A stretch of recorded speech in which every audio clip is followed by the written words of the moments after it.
the next 3 to 5 minutes for Trevin, so I'm going to ask him to come up here and take a seat for me, please.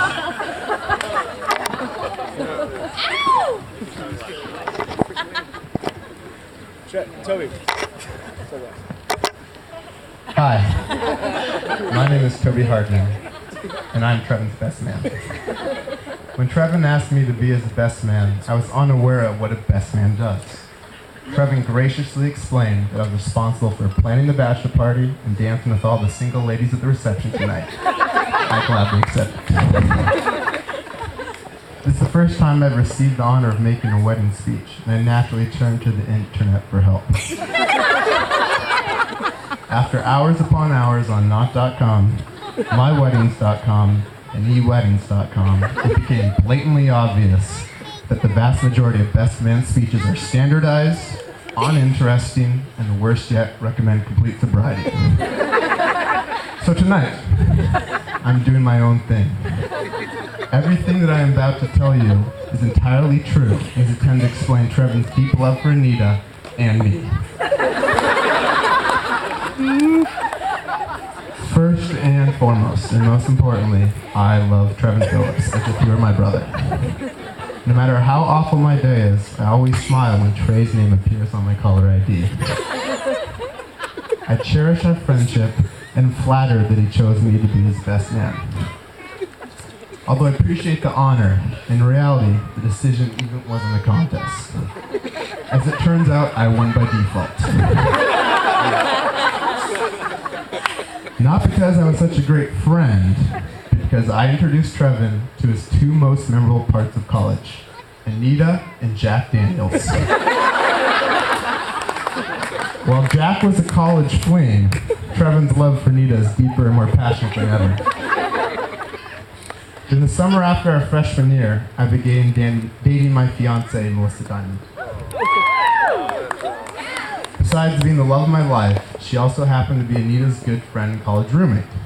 During the early part of our sophomore year, I convinced Trevin to ask Anita out on a double date. Knowing the credential of Trevin's previous girlfriend, Anita was clearly out of his league. However, out of kindness, she accepted. By the end of the night, there was an instant connection, and within months, it was obvious that something really special was developing. Trevin and Anita quickly became inseparable Trinidad. Anita recognized early on that Trevin was going to be a work in progress. Through hard work and dedication, Anita molded a shaggy-haired hippie into a West Hollywood hipster.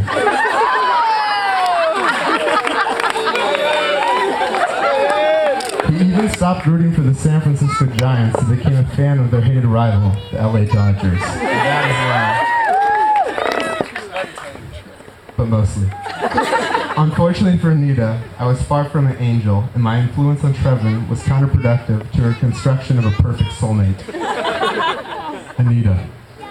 Although it was really, really, really fun, I apologize for all the stupid things I talked Trevin into doing. I have a lot of admiration for Anita. She met Trevin during her wild years and has dealt with most of his flaws. She's a beautiful lady and an even more gorgeous bride. I hope Trevin realized just how lucky he is. But I still don't know how he got her to say yes, because all she seems to say these days is no.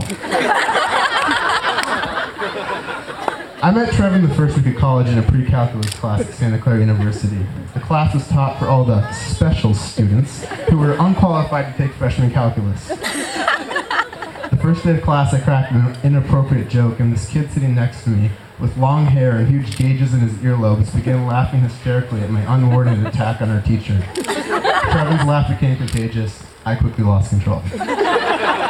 We soon were kicked out of our first college class, and a lifelong friendship was born. Trevin and I lived together throughout college, pledged the same fraternity, and hung out with the same group of friends. I'll never forget the formals at Lake Tahoe and the drives from Ashland to Santa Clara. However, my fondest memory was our Birthright Israel trip last summer.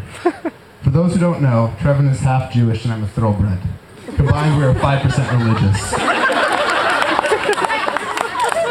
During this life-changing trip, we swam in the Dead Sea, rode camels, and drank countless shots of Iraq at the Tel Aviv bars.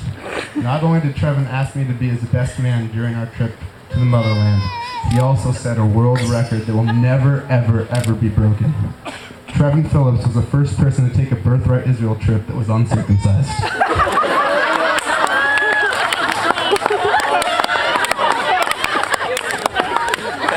On a serious note, I'd like to thank Trevin and Nita's parents for throwing a wonderful weekend. I'm really happy that they've made it together.